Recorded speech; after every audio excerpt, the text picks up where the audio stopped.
Hey Geekly, Kikai Wafra here, and today you are definitely going to want to pull up a stool and pour yourself something strong.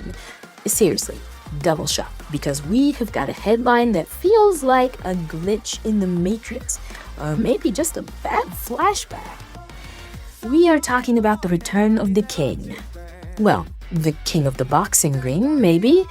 Uwe Boll is rebooting the Alone in the Dark franchise. Yeah, you've heard me right. The German director, famous for taking our favorite video games and turning them into cinematic disasters, has optioned the film rights from THQ Nordic.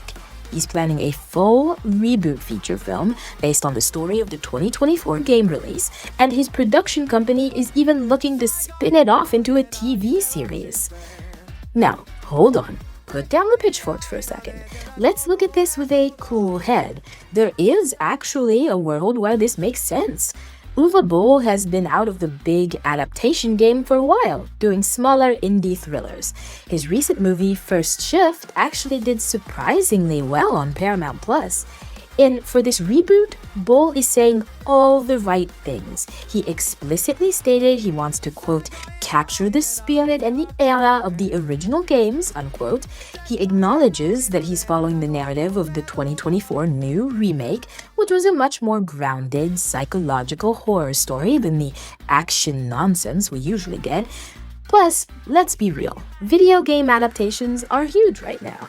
With Sonic and The Last of Us printing money, maybe Boll just wants to prove he can actually make a good one if he actually tries. Everybody deserves a second chance, right? But then I remember we are talking about Uwe Boll. And that's when I start looking for the hidden cameras. Because let's not rewrite history here. This is the guy who made the first Alone in the Dark movie in 2005. You remember that one? The one with Tara Reid playing a brilliant anthropologist. It has a 1% score on Rotten Tomatoes for a reason. And now he's citing the success of the Minecraft movie as evidence that the market is ready for him? That's like me saying I should be a Michelin star chef because I saw someone else bake a really good cake once.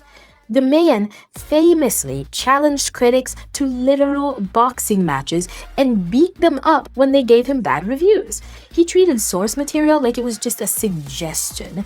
And now he wants us to believe that suddenly, after House of the Dead, Bloodrayne, and Far Cry, he has developed a deep respect for lore and atmosphere?